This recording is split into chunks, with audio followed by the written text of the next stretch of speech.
So let's talk out getting your house ready for the market. Hey there, I'm Christy Henshaw. I love talking out real estate. Today I'm going to give you my bestseller tips for things that I've learned not only from working with my clients, but also my own investments as well. So these are things that I can vouch for. I think they do work. Also, if you would, go ahead and like this video because it's going to help push it out to others, and subscribe. And comment below if there's things that I'm not mentioning here or that has helped you in a sale, or just things that you think would help others. Please go ahead and comment that also. So first step is to have a realistic timeline. I'd say often sellers think, we can be ready next week. And I say, no, it takes time. Depending on the condition of your home, it's really good if you can go ahead and pare down and start packing up things, moving them off to storage if possible, because I think less is more when you're showing a home. And then also, if packing it away at a storage facility is not an option for you financially, at a minimum you could box things up and put them out in the garage or put them in a spare bedroom. I think it does help when you can pare down and then have your stager or your realtor come in and stage the property with your bigger items or theirs, just to present its home in the best light. And it's less of a distraction to buyers if they're walking through the property and they're not noticing things that are a distraction.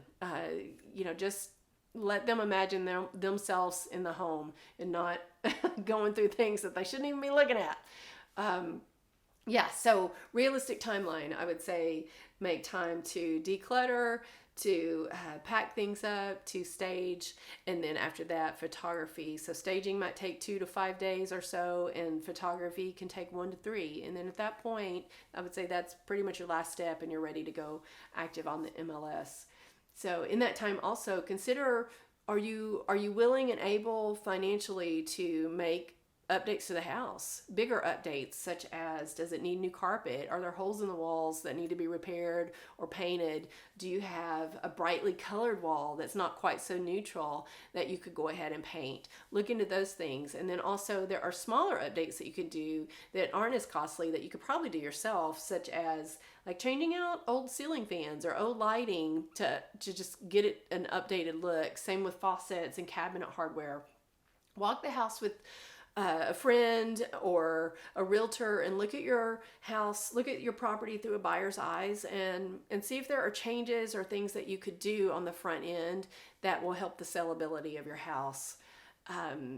What else would I say? I would say it's an important step to, before you go active, know where you're going to go next, know where you are going to move, because trying to decide that last minute can be really stressful, especially if your home sells pretty quickly. So go ahead and have a plan in place for where you're going to go, which brings me to showings. When showings are happening, where are you going to go? What are you going to do? How much time do you need before you're showing to have your home ready to be presented in its best light? Which brings me to another thing, pets. Pets can be hard because when you've got a showing that's going to happen, have a plan in place for your pets. If your pet needs to go into a kennel, think about, is your pet a little yippy dog? Is it going to be barking? Or if a pet's going to be outside in the backyard, is it going to be trying to protect your property and barking a lot? Is it going to be scary for people who may not be dog people? Or cats, litter boxes, food dishes, those sorts of things. Have a plan in place so when a showing's going to happen, you can just scoop all that stuff up, put it in a spot, grab your pets and take them with you, or kennel them if they're quiet. But just go ahead and get your plan in place.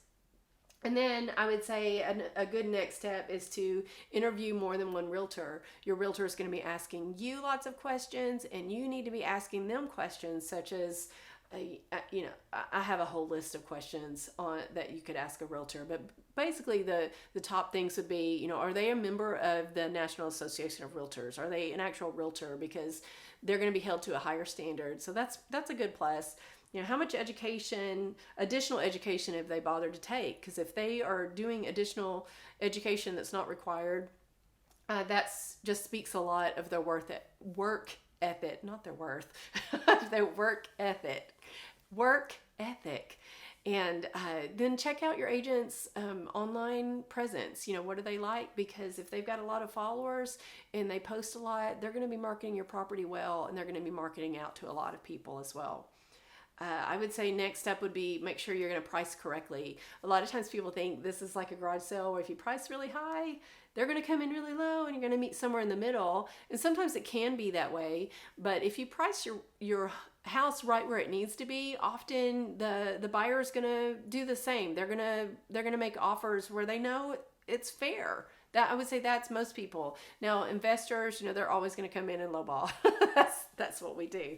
But for the most part, if you can price correctly, most buyers are gonna do something that's fair. And also, pricing correctly affects appraisal. So if you've got someone who is not a cash buyer and the bank is involved, you're going to have an appraiser come out. They're going to value your property. And if their value is way lower than what you think it should be, your list price, there's going to be negotiation that has to happen again, because the appraisal's on. The appraisal's good. So you've got to reevaluate what you want to do if you're under contract. And hey, I'm just going to send another little reminder. Go ahead and subscribe. If you think this content's helpful, please subscribe. And if you happen to be an agent that is looking to partner with someone, I would love for you to reach out and ask questions, or you can actually just go ahead and partner with me. Go to my website. In the footer, it says Join with Christy at EXP, and you're welcome to do that as well. In fact, that would be really, really great.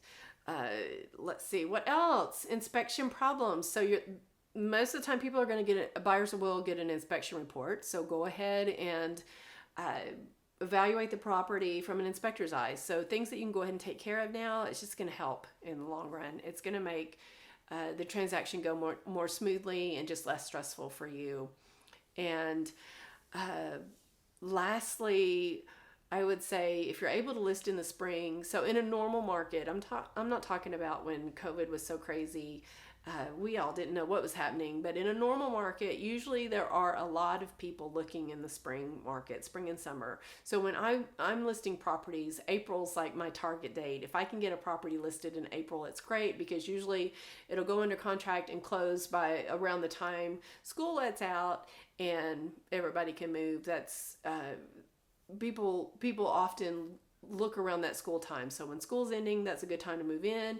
And then often people will want to be moving into the property no later to when school starts again in August. And so that April, May, even March, April, May, June, those are, I would say, the best months to list. Now, if you are in a situation where you need to list in the fall or in a holiday market, just know that that's still okay. Those buyers that are looking at that time, they are serious buyers. And so you may have less showings. It may not, be as active as you think it would in the spring, which is probably true. But those people that are looking at the holiday time or in the fall market, they are very serious buyers usually. So that's it. Please put any questions that you have. You can go to my website. I actually have a whole section on seller tips. If you're a buyer, I've got a whole section on buyer tips as well that you can look at. And then again, go ahead and comment below, because I would love to hear things from others. I hope you guys have a wonderful week.